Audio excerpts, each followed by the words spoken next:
Good morning guys. Untuk Viral News Malaysia Plus, artikel daripada Nine News, Nine News daripada Daniel Jeffrey yang bertarikh 2 Mac 2026, Nine News, Nine News. Baik.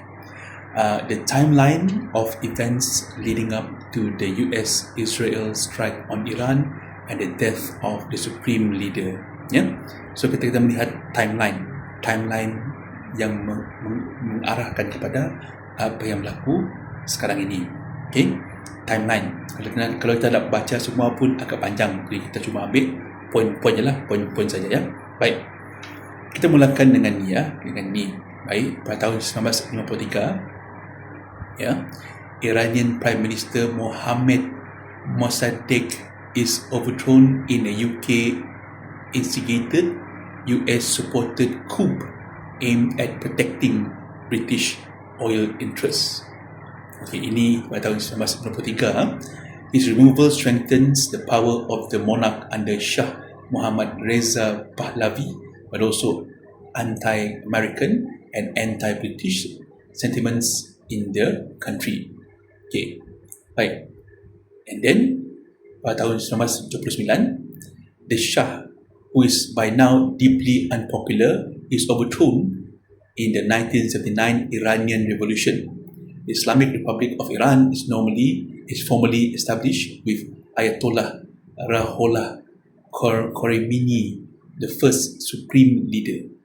Okay, under the new Islamic Republic, the rights of women are heavily restricted pada tahun 1979. Okay, baik. 1981, Ali Khamenei becomes the president of Iran. He's sworn in in 1981. Okay. In 1989, Khomeini dies. Khamenei replaces him, become Iran's second supreme leader. Khomeini meninggal, Khamenei replaces him, become Iran's second supreme leader. Okay. Around this time, they established a plan to develop nuclear weapon known as Project Ahmad pada tahun 1989. Okay. Pada tahun 1995, Iran is subjected to oil and trade sanctions by the US over state terrorism, sponsorship, and the desire for a nuclear weapon. Further sanctions are applied in the coming decades. In 1999, student protest breaks out in response to a closure of reformist newspaper Salam. Okay, it's the largest demonstration since the day of revolution. At least 4 students are killed, hundreds are wounded, and more than thousands are arrested in a crackdown by authorities. In 2003, Project Ahmad is shelved. Maksudnya, projek ini telah pun ditunda. Shelf ini maksudnya tak berlaku lah. Okay, although Iran's nuclear program includes civilian use continues. Okay, right? Iran signs the Tehran Agreement, which include pledge to temporary suspended uranium enrichment and processing. Okay, June 2009, protests in major cities break out in response to the 2009 presidential election after incumbent Mahmoud Ahmadinejad is declared the winner over 2 reformist opposition candidates who claim result as fraudulent. Okay. September 2009, Iran admit it is building a uranium enrichment plant, but insists it is for civilian purpose. Okay. Separately, it tests fire a range of medium and long-range missile that could reach Israel and US military base in the region. 2015, Iran signs a joint comprehensive plan of action with the United States under the President Barack Obama, as well as China, France, Russia, UK, and Germany. The agreement limits Iran's nuclear program in exchange for lifting the sanction. Okay, 2015. 2018, US President Donald Trump withdraws from the nuclear deal. 2018. 2020, the commander of the Islamic Revolution Guard Elite Quds Force, Qasem Soleimani, is assassinated in the US drone strike. 2020. 2022, massive protests erupt following the death of young woman Mahsa Amini in a suspected case of police brutality for not wearing a hijab properly. More than 550 people are killed in a crackdown and almost 20,000 arrested. Okay. 2023, Iranian proxy Hamas carried out the deadly October 7 attacks on Israel from Gaza. Nearly 1,200 are killed and more than 2,000 hostages taken, and the Israel retaliation leave Hamas and fellow Iranian-backed group Hezbollah massively weakened. June 13th to 24th, 2025. Yeah. So Israel carried out surprise strike against Iranian nuclear facilities, starting what become known as the 12-day war. Iran responds with missile strike against Israel, but most of which are intercepted. The US carried out bombing attacks on Iranian nuclear facilities, which Trump claims as complete and totally obliterated, said Trump. Right? December 28, 2025, protest breaks out in Tehran over collapsing currency, the rial. Okay.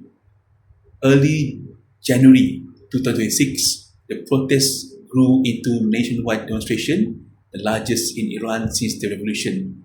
Trump tells civilians to keep protests and that help is on the way. However, the US does not take military action in Iran. Okay? Thousands are killed by authorities at the time. Okay? February 19th, 2026. February 19th, 2026, as the US and Iran hold talks over the latter nuclear program, Trump say he'll decide on whether to take military action in the next 10 or 15 days. US has built up a massive armed presence in the area with 2 aircraft carrier groups in the region. February 28, 2026, Israel and the US launched massive widespread airstrike on Iran. Iran responds with airstrike on Israel and US base in the Middle East. Supreme leader Khamenei is killed in the strike along with the head of Revolutionary Guard and other senior leaders. That is the timeline of what is happening now. Right? So we look at the timeline. This is just a short preview lah. Preview sikit saja tentang apa yang berlaku, ya, rentetan daripada tahun ke tahun, ya, daripada tahun ke tahun apa yang berlaku di Iran ketika itu. Tapi ini merupakan laporan sahaja. Maksud telah pun ada satu hal yang membuatkan semua ini berlaku, iaitu of course nuklear tadi, ya, nuklear tadilah, iaitu projek nuklear yang amat tadilah, projek amat tadi, ya, amat tadi. Walaupun telah pun sign agreement 2015, tapi pada tahun 2018 Trump tak balik perjanjian itu, dia tak balik pada perjanjian itu. Okay, ini yang berlaku guys, hal yang berlaku ini guys. Jadi kita dapat tengoklah berita-berita yang berlaku sekarang ini, flight delay, tempat seperti Dubai terganggu,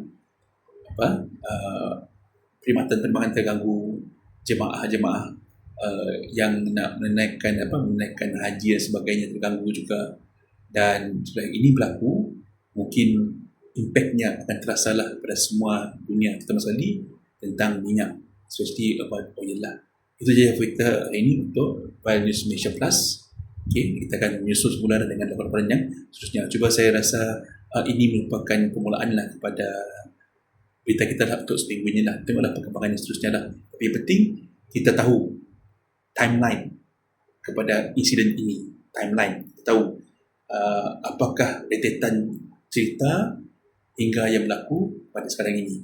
Okay? Tapi saya haraplah semuanya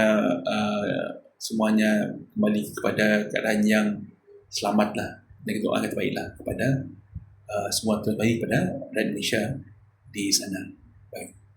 Terima kasih.